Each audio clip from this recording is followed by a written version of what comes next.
नमस्कार दोस्तों, आप सभी का चैनल एजुकेशन इन में स्वागत है। आज का पहला क्वेश्चन है, संगम से तात्पर्य है। दोस्तों, संगम से तात्पर्य है तमिल विद्वानों की परिषदें। दोस्तों, बात करें तो संगम युग से तात्पर्य दक्षिण भारत के आरंभिक इतिहास का वह युग है जब तमिल कवियों द्वारा बड़ी संख्या में तमिल कविताओं की रचना की गई थी। साधारणतः बात करें तो संगम शब्द कवियों के समागम का साथ आने का स्थल है। वहीं बात करें तो परंपरागत रूप से एक के पश्चात 3 संगम आयोजित किए गए थे। दोस्तों, 3 संगम मदुरै के पांड्य शासकों के संरक्षण में विभिन्न स्थलों पर आयोजित किए गए थे। अगला क्वेश्चन है, संगम काल का समय माना जाता है। दोस्तों, संगम काल का समय सामान्यतः पहली शताब्दी से तीसरी शताब्दी माना जाता है। दोस्तों, सामान्यतः संगम साहित्य के सृजन काल की बात करें तो 300 ईसा पूर्व से लेकर 300 ईस्वी तक इसका सृजन माना जाता है। वहीं जैसा कि हमने अभी अध्ययन किया, संगम काल का तात्पर्य या संगम का तात्पर्य तमिल विद्वानों की परिषदों से लिया जाता है। इन संगमों में साहित्यों का संकलन किया गया था तथा पांड्य शासकों के संरक्षण में 3 संगमों का आयोजन किया गया था। दोस्तों, अगला क्वेश्चन है, प्रथम संगम का आयोजन किसकी अध्यक्षता में हुआ था? जैसा कि हमने अभी अध्ययन किया, पांड्य शासकों की संरक्षण में मदुरै में 3 संगमों का आयोजन किया गया था, जिसके अंतर्गत प्रथम संगम का आयोजन ऋषि अगस्त्य की अध्यक्षता में किया गया था। दोस्तों, अगला क्वेश्चन है, शिल्पाधिकारम की रचना किसके द्वारा की गई थी? दोस्तों, शिल्पाधिकारम की रचना इलांगो अडिगल के द्वारा की गई थी। शिल्पाधिकारम मणिमेखले तथा जीवक चिंतामणि को तमिल साहित्य का महाकाव्य माना जाता है। जैसा कि अभी हमने अध्ययन किया, शिल्पाधिकारम की रचना इलांगो अडिगल के द्वारा की गई थी। सामान्यतः शिल्पाधिकारम का अर्थ लिया जाए तो नूपुर की कहानी से इसका अर्थ लिया जाता है। अगला क्वेश्चन है, संगम साहित्य में दक्षिण भारत के किन वंशों का उल्लेख मिलता है? दोस्तों, संगम साहित्य में दक्षिण भारत के 3 वंशों का चोल वंश, पांड्य वंश तथा चेर वंश का उल्लेख प्राप्त होता है। दोस्तों, अगला क्वेश्चन है, चोलों का प्रतीक चिन्ह था। दोस्तों, चोलों का प्रतीक चिन्ह बाघ हुआ करता था। दोस्तों, जैसा कि हमने अभी अध्ययन किया, संगम साहित्यों में दक्षिण भारत के 3 वंशों चोल, पांड्य तथा चेर का उल्लेख प्राप्त होता है। चोलों का सबसे महत्वपूर्ण राजा करिकाल हुआ करता था। दोस्तों, जैसा कि हमने अभी अध्ययन किया, चोलों का प्रतीक चिन्ह बाघ हुआ करता था। अगला क्वेश्चन है, चेर साम्राज्य का कौन सा बंदरगाह भारत रोम व्यापार का प्रमुख केंद्र हुआ करता था? दोस्तों, चेर साम्राज्य का मुजरिस बंदरगाह भारत रोम व्यापार का प्रमुख केंद्र हुआ करता था। सेनगुटवन इस वंश का सबसे प्रतापी राजा हुआ करता था। इसे लाल चेर भी कहा जाता है। दोस्तों, चेरों का प्रतीक चिन्ह धनुष हुआ करता था। वहीं उनका प्रमुख बंदरगाह मुजरिस भारत रोम व्यापार का प्रमुख केंद्र हुआ करता था। अगला क्वेश्चन है, पांड्यों का प्रतीक चिन्ह था। दोस्तों, पांड्यों का प्रतीक चिन्ह मछलियाँ कार्प हुआ करता था। इनकी राजधानी की बात करें तो इनकी राजधानी मदुरै तमिलनाडु में हुआ करती थी। दोस्तों, नेडुजेलियन इस वंश का सबसे प्रतापी शासक माना जाता है। इसने रोमन शासक अगस्टस के दरबार में अपना दूत भेजा था। दोस्तों, जैसा कि हमने अभी अध्ययन किया, पांड्यों का प्रतीक चिन्ह मछलियाँ कार्प हुआ करता था। अगला क्वेश्चन है, अणिकट क्या है? दोस्तों, अणिकट तमिल भाषा का एक शब्द माना जाता है। सामान्यतः यह शब्द तमिल के दो शब्दों से मिलकर बना है, जिसके अंतर्गत अणि तथा कट्टु को सम्मिलित किया जाता है। अणि का अर्थ बांध तथा कट्टु का अर्थ निर्माण होता है। दोस्तों, चोल शासकों के समय कावेरी नदी पर बनाया गया महाअणिकट कावेरी नदी के जल को सिंचाई के लिए प्रयोग करने का प्रथम प्रयास माना जाता है, जिसे बांध की उपाधि दी जाती है। सामान्यतः हम कह सकते हैं अणिकट तमिल भाषा का एक शब्द माना जाता है, जिसका अर्थ होता है अणि निर्माण या बांध निर्माण। अगला क्वेश्चन है, संगम युग का सबसे शक्तिशाली राज्य था। दोस्तों, जैसा कि हमने अभी अध्ययन किया, संगम साहित्य के अंतर्गत चोल, चेर और पांड्य वंश का उल्लेख मिलता है, जिसके अंतर्गत संगम युग का सबसे शक्तिशाली राज्य चोल को माना जाता है। अगला क्वेश्चन है, ऐत्रेय ब्राह्मण ग्रंथ के अंतर्गत चेरों का उल्लेख किस नाम से मिलता है। दोस्तों, ऐत्रेय ब्राह्मण ग्रंथ के अंतर्गत चेरों के लिए चेरपाद नामक शब्द का उल्लेख मिलता है। अगला क्वेश्चन है, चेर राज्य आधुनिक भारत के किस स्थानों में स्थित था। चेर राज्य आधुनिक भारत के केरल व तमिलनाडु में स्थित था। दोस्तों, अगला क्वेश्चन है, जीवक चिंतामणि के लेखक कौन थे। जीवक चिंतामणि के लेखक तिरुत्तकदेवर को माना जाता है। अगला क्वेश्चन है, तमिल साहित्य का इलियड माना जाता है। दोस्तों, तमिल साहित्य का इलियड शिल्पाधिकारम को माना जाता है। अगला क्वेश्चन है, तमिल साहित्य का ओडिसी कहा जाता है। दोस्तों, तमिल साहित्य का ओडिसी मणिमेखले को कहा जाता है। अगला क्वेश्चन है, चोल राज्य का विस्तार किन नदियों के मध्य हुआ करता था। दोस्तों, चोल राज्य का विस्तार पेनार व वेलार नदियों के मध्य हुआ करता था, जिसे चोल मंडलम भी कहा जाता है। अगला क्वेश्चन है, चोल राजाओं में सबसे शक्तिशाली प्रमुख राजा था। जैसे कि अभी हमने अध्ययन किया, चोल राजाओं में सबसे शक्तिशाली व प्रमुख राजा करिकाल हुआ करता था। अगला क्वेश्चन है, किस चोल शासक के लिए कहा जाता है कि वह पूर्व जन्म में मकड़ा हुआ करता था। दोस्तों, सेनगढ़न नामक शासक के लिए कहा जाता है कि वह पूर्व जन्म में मकड़ा हुआ करता था। अगला क्वेश्चन है, मेगस्थनीज की पुस्तक इंडिका में पांड्य राज्य का उल्लेख किस नाम से मिलता है। दोस्तों, मेगस्थनीज अपनी पुस्तक इंडिका में पांड्य राज्य का उल्लेख माबर नाम से करता है। पांड्य राजवंश का प्रारंभिक उल्लेख पाणिनि के अष्टाध्यायी में प्राप्त होता है। मेगस्थनीज की बात करें तो मेगस्थनीज ने पांड्य राज्य का उल्लेख माबर नाम से किया है। दोस्तों, इर्थियन सी में पांड्य की आरंभिक राजधानी कोलकई को माना जाता है।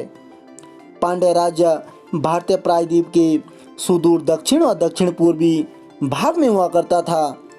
इसमें आधुनिक तमिलनाडु के तिरुनेलवेली, रामनाद व मदुरै को शामिल किया जाता है। अगला क्वेश्चन है, संगम साहित्य में चेर, चोल और पांड्य राज्य में किस प्रकार के शासन प्रणाली का उल्लेख मिलता है।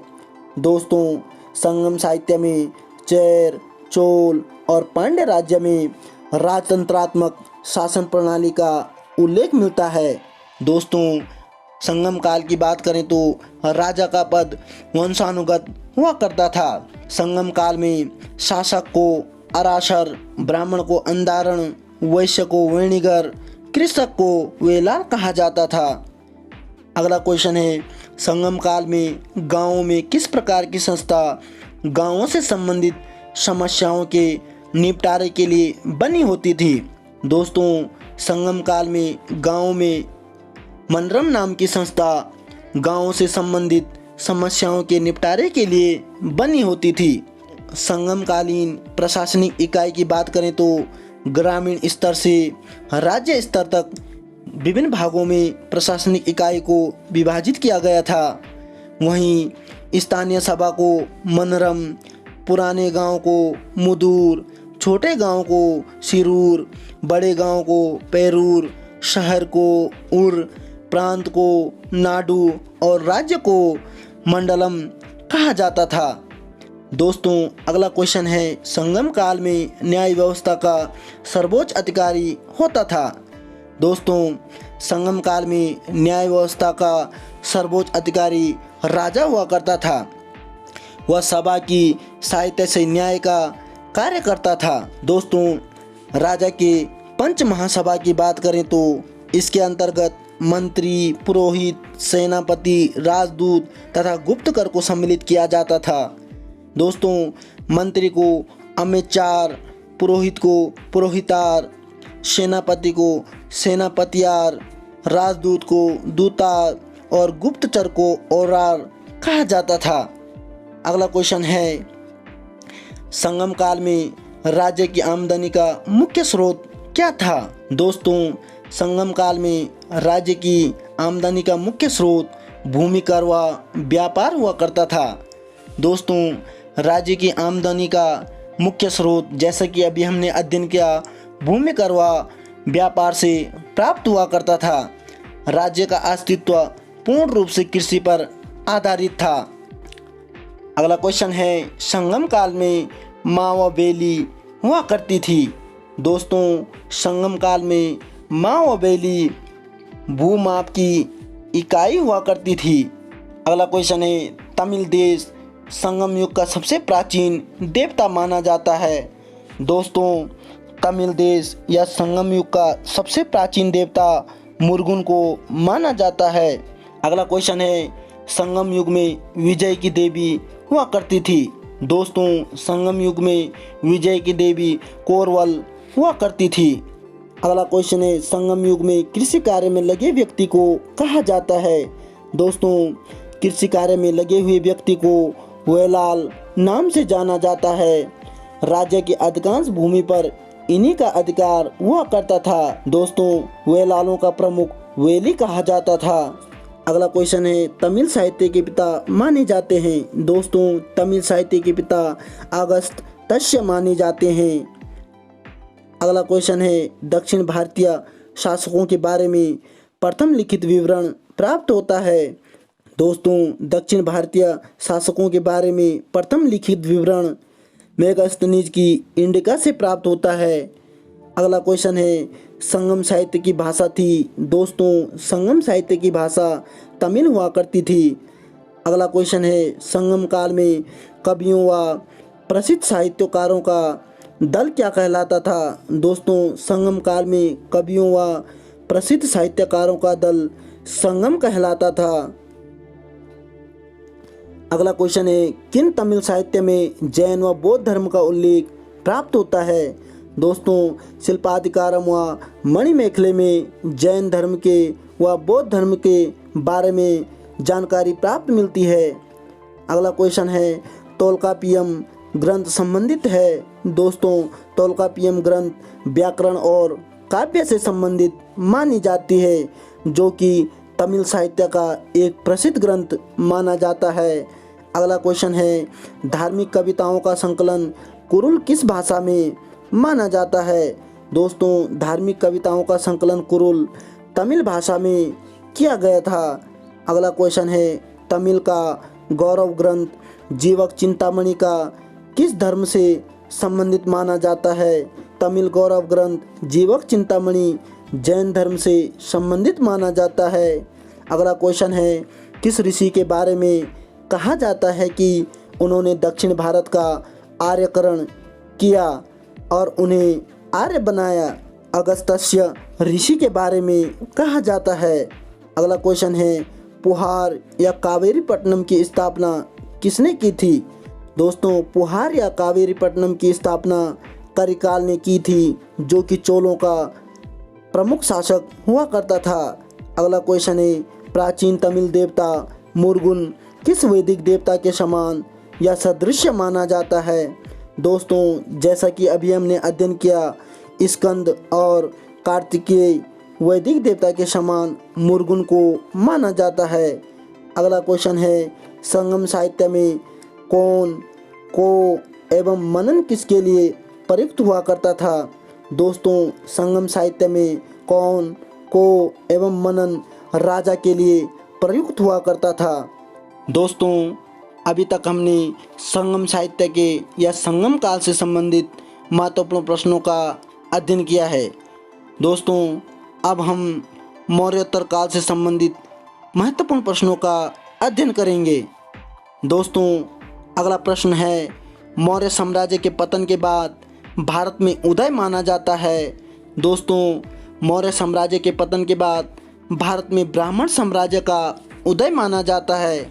दोस्तों, मौर्य साम्राज्य के उत्तराधिकारी राज्यों को दो वर्गों में विभक्त किया जा सकता है, जैसे देशी उत्तराधिकारी और विदेशी उत्तराधिकारी। मौर्य साम्राज्य के पतन के उपरांत ब्राह्मण साम्राज्य का उदय माना जाता है। इस साम्राज्य के अंतर्गत प्रमुख शासक शुंग वंश, कण्व वंश, आंध्र सातवाहन वंश और वाकाटक वंश के माने जाते हैं। दोस्तों, अगला क्वेश्चन है, शुंग वंश की स्थापना किसने की थी? दोस्तों, शुंग वंश की स्थापना पुष्यमित्र शुंग ने की थी। अंतिम मौर्य सम्राट बृहद्रथ की हत्या करके उसके सेनापति पुष्यमित्र शुंग ने 185 ईसा पूर्व में शुंग वंश की स्थापना की थी।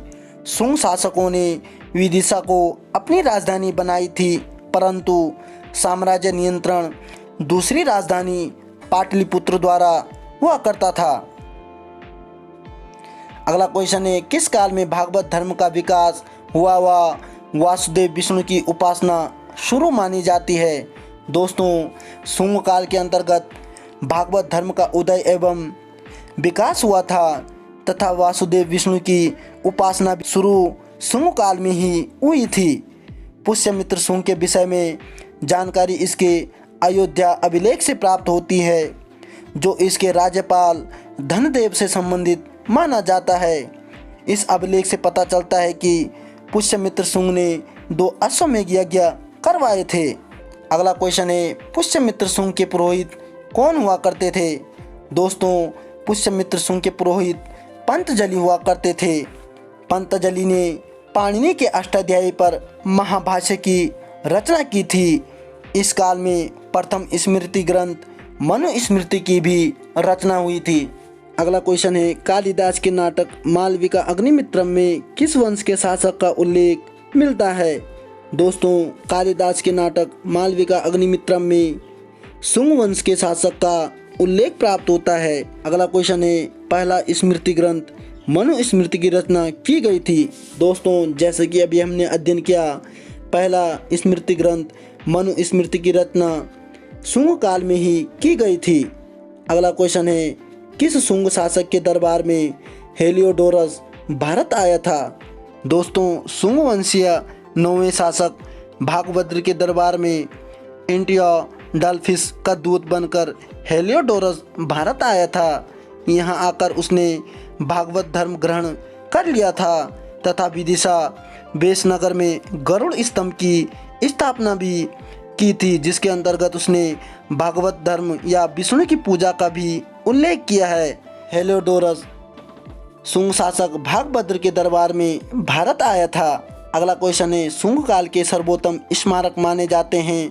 दोस्तों, शुंग काल के सर्वोत्तम स्मारक स्तूपों को माना जाता है। शुंगकालीन कला के स्पष्ट नमूने मध्य प्रदेश के बरहूत, सांची, वैश्यनगर तथा बिहार के बोधगया से प्राप्त हुए हैं।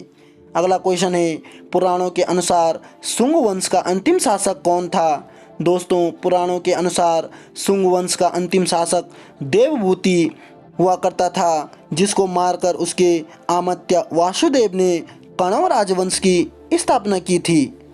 अगला क्वेश्चन है, कण्व वंश का संस्थापक कौन था? दोस्तों, कण्व वंश का संस्थापक वासुदेव को माना जाता है। अगला क्वेश्चन है, सातवाहन वंश का संस्थापक कौन था? दोस्तों, सातवाहन वंश का संस्थापक सिमुक को माना जाता है, जिसने कण्व वंश के अंतिम शासक सुशर्मा की हत्या कर अपने वंश की स्थापना की थी। अगला क्वेश्चन है, पुराणों के अनुसार गौतमी पुत्र सातकर्णी सातवाहन वंश का किस क्रम का शासक हुआ करता था? दोस्तों, पुराणों के अनुसार गौतमी पुत्र सातकर्णी सातवाहन वंश का 23वां शासक हुआ करता है। दोस्तों गौतमीपुत्र सातकर्णी का शासनकाल वैदिक ब्राह्मण धर्म के पुनरुद्धार का भी काल माना जाता है। उसे वेदों का आश्रयदाता तथा अद्वितीय ब्राह्मण भी कहा जाता है। नासिक ग्वालेक में गौतमीपुत्र सातकर्णी की विजयों का भी उल्लेख प्राप्त होता है। अगला क्वेश्चन है, सातवाहनों की राजकीय भाषा थी। सातवाहनों की राजकीय भाषा प्राकृत हुआ करती थी, जबकि ब्राह्मी लिपि में यह भाषा लिखी जाती थी। अगला क्वेश्चन है, सातवाहन काल में चांदी व तांबे के सिक्कों का प्रयोग होता था, जिसे कहा जाता था। दोस्तों सातवाहन काल में चांदी व तांबे के सिक्कों का प्रयोग होता था, जिसे करसापण कहा जाता था। अगला क्वेश्चन है, किन शासकों के द्वारा आर्थिक गतिविधियों के लिए शीशे के सिक्कों का प्रचलन किया गया था। दोस्तों सातवाहन शासकों के द्वारा आर्थिक गतिविधियों के लिए शीशे के सिक्कों का प्रचलन किया गया था। अगला क्वेश्चन है, सर्वप्रथम ब्राह्मणों को भूमि दान या जागीर देने की प्रथा शुरू की थी। दोस्तों सर्वप्रथम ब्राह्मणों को भूमि दान या जागीर देने की प्रथा सातवाहन शासकों ने शुरू की थी। अगला क्वेश्चन है, सातवाहन समाज मिलता है। दोस्तों सातवाहन समाज मातृसत्तात्मक मिलता है। बात करें तो सातवाहनों में मातृसत्तात्मक सामाजिक व्यवस्था का प्रमाण मिलता है, जैसे गौतमीपुत्र सातकर्णी, जिसके अंतर्गत राजा के साथ माता का नाम उल्लेख होता है, परंतु उत्तराधिकारी पुत्र ही हुआ करता था। इसी कारण सातवाहन शासकों को या सातवाहन समाज को मातृसत्तात्मक समाज कहा जाता है, जिसका उदाहरण हम देख सकते हैं गौतमीपुत्र सातकर्णी, जिसके अंतर्गत गौतमीपुत्र यानी कि सातकर्णी की माता का नाम गौतमी हुआ करता था। अगला क्वेश्चन है, इक्ष्वाकु वंश का संस्थापक था। दोस्तों इक्ष्वाकु वंश का संस्थापक श्री शांतमूल को माना जाता है।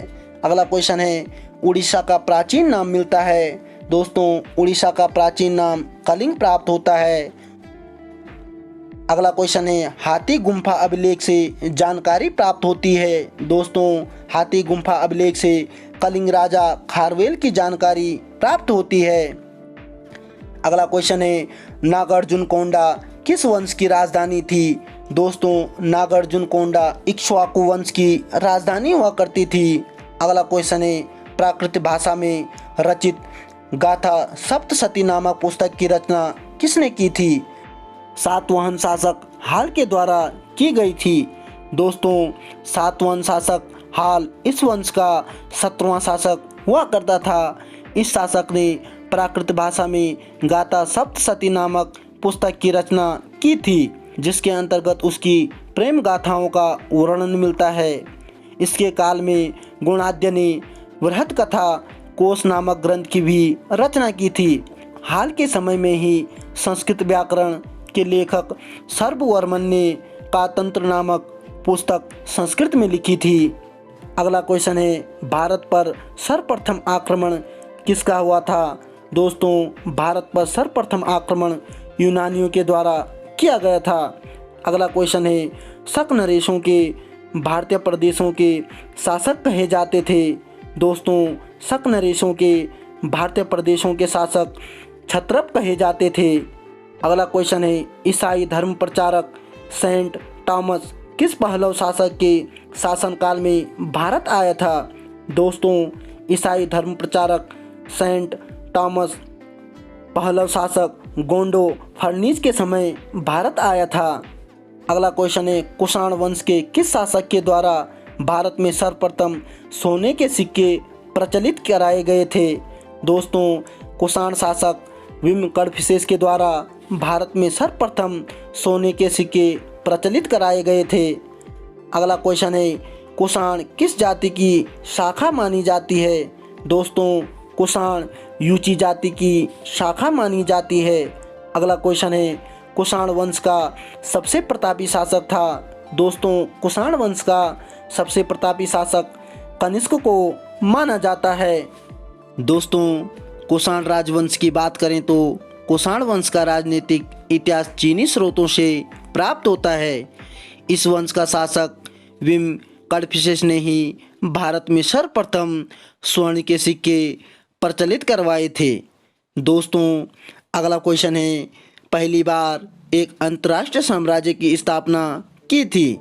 दोस्तों सर्वप्रथम भारत में कनिष्क के द्वारा अंतर्राष्ट्रीय साम्राज्य की स्थापना की गई थी। दोस्तों बात करें तो कनिष्क ने मध्य एशिया में काशगर, यारकन, खैतान आदि प्रदेशों पर अपने आधिपत्य की स्थापना कर पहली बार एक अंतर्राष्ट्रीय साम्राज्य की स्थापना की थी। अगला क्वेश्चन है, कनिष्क का राज कवि था। दोस्तों कनिष्क का राज कवि अश्वघोष हुआ करता था। अगला क्वेश्चन है, चरक किसके राजवेद हुआ करते थे। दोस्तों चरक कनिष्क का राजवेद हुआ करता था। दोस्तों कनिष्क के राजवेद चरक हुआ करते थे, जिन्होंने चरक संहिता नामक की रचना की थी। चरक कनिष्क के राजवेद हुआ करते थे। अगला क्वेश्चन है, विवाद शास्त्र के रचनाकार थे। दोस्तों विवाद शास्त्र के रचनाकार वसुमित्र हुआ करते थे। अगला क्वेश्चन है, कश्मीर में कनिष्कपुर तथा तक्षशिला में सिरकप नामक नगर की स्थापना किसके द्वारा की गई थी। दोस्तों कश्मीर में कनिष्कपुर तथा तक्षशिला में सिरकप नामक नगर की स्थापना कनिष्क के द्वारा की गई थी। अगला क्वेश्चन है, किसके शासनकाल में बौद्ध धर्म हीनयान और महायान शाखा में विभक्त हुआ था। दोस्तों कनिष्क के शासनकाल में बौद्ध धर्म हीनयान और महायान शाखा में विभक्त हुआ था। अगला क्वेश्चन है, सर्वाधिक शुद्ध सोने के सिक्कों का प्रचलन भारत में किसके द्वारा किया गया था। दोस्तों सर्वाधिक शुद्ध सोने के सिक्कों की बात करें तो सर्वाधिक शुद्ध सोने के सिक्के कुषाणों के द्वारा भारत में प्रचलित किए गए थे। अगला क्वेश्चन है, वह महानतम कुषाण शासक कौन था जो बौद्ध बन गया था। दोस्तों कनिष्क के द्वारा बौद्ध धर्म ग्रहण किया गया था। कनिष्क कुषाण का महानतम शासक हुआ करता था। अगला क्वेश्चन है, कुषाण काल के दौरान मूर्तिकला की गांधार शैली किसका मिश्रण माना जाता है। दोस्तों भारत में ग्रीक यूनानी शैली का मिश्रण कुषाण काल के दौरान गांधार शैली को माना जाता है। दोस्तों गांधार शैली की बात करें तो यूनानी कला शैली के प्रभाव से गांधार कला शैली का जन्म कनिष्क के शासनकाल में हुआ था। दोस्तों अगला क्वेश्चन है, चरक किसके राज्य चिकित्सक हुआ करते थे। जैसा कि अभी हमने अध्ययन किया, चरक कनिष्क के राजवेद या राज चिकित्सक हुआ करते थे। अगला क्वेश्चन है, तक्षशिला के प्रसिद्ध स्थल होने का कारण क्या था। दोस्तों तक्षशिला के प्रसिद्ध स्थल होने का कारण गांधार कला और तक्षशिला में प्रसिद्ध विश्वविद्यालय होने के कारण तक्षशिला को प्रसिद्ध स्थल होने का सौभाग्य प्राप्त हुआ है। अगला क्वेश्चन है, किस संग्रहालय में कुषाणकालीन मूर्तियों का संग्रह अधिक मात्रा में मिलता है। दोस्तों मथुरा संग्रहालय में कुषाण काल की मूर्तियों का संग्रह अधिक मात्रा में प्राप्त होता है। अगला क्वेश्चन है, भारतीयों के महान रेशम मार्ग किसने आरंभ करवाए। दोस्तों भारतीयों के लिए महान रेशम मार्ग प्रसिद्ध कुषाण शासक कनिष्क के द्वारा आरंभ किए गए हैं। अगला क्वेश्चन है, भारतीय रंगमंच में यवनिका या प्रदा का शुभारंभ किसके द्वारा किया गया था। दोस्तों भारतीय रंगमंच में यवनिका या प्रदा प्रथा का शुभारंभ यूनानियों के द्वारा किया गया था। अगला क्वेश्चन है, तक्षशिला विश्वविद्यालय स्थित था। दोस्तों तक्षशिला विश्वविद्यालय पाकिस्तान में स्थित था। अगला क्वेश्चन है, कुषाण काल में सबसे अधिक विकास किस क्षेत्र में हुआ था। दोस्तों कुषाण काल में सर्वाधिक विकास वास्तुकला के क्षेत्र में हुआ था। अगला क्वेश्चन है, मौर्यों के बाद दक्षिण भारत में सबसे प्रभावशाली राज्य था। दोस्तों मौर्यों के बाद दक्षिण भारत में सबसे प्रभावशाली राज्य सातवाहन राज्य हुआ करता था। अगला क्वेश्चन है, बुद्ध की खड़ी प्रतिमा किस काल में बनाई गई थी। दोस्तों बुद्ध की खड़ी प्रतिमा कुषाण काल में बनाई गई थी। बात करें तो तपस्यारत बुद्ध का एक दृश्य जिसमें उपवास के कारण उनका शरीर निर्बल हो गया था, गांधार कला का सर्वोत्तम उदाहरण माना जाता है। अगला क्वेश्चन है, किस चीनी जनरल ने कनिष्क को हराया था? दोस्तों चीनी जनरल पेन चाओ ने कनिष्क को हराया था। अगला क्वेश्चन है, सुंग वंश के बाद किस वंश ने भारत पर शासन किया था? दोस्तों सुंग वंश के बाद भारत पर कण्व वंश ने शासन किया था। अगला क्वेश्चन है, वह कला शैली जो भारतीय और ग्रीक यूनानी शैली का सम्मिश्रण माना जाता है उसे कहते हैं? दोस्तों उसे गांधार शैली कहा जाता है। अगला क्वेश्चन है, सर्वप्रथम भारत में विशुद्ध संस्कृत भाषा में लंबा अभिलेख किस शासक द्वारा जारी किया गया था? दोस्तों सर्वप्रथम भारत में शक राजा रुद्रदामन के द्वारा भारत में संस्कृत भाषा में लंबा अभिलेख जारी किया गया था। अगला क्वेश्चन है, किस वंश के शासकों ने छत्र प्रणाली का प्रयोग किया था? दोस्तों शक शासकों के द्वारा छत्र प्रणाली का प्रयोग किया गया था। अगला क्वेश्चन है, त्रातार मुक्तिदाता की उपाधि किस वंश के शासकों ने धारण की थी?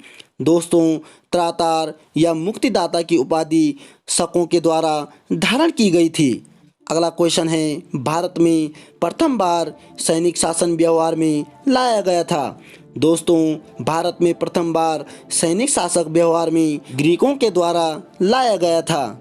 अगला क्वेश्चन है, ईसा पूर्व दूसरी सदी के प्रारंभ में उत्तरी अफगानिस्तान में स्थापित भारत यूनानी राज्य था?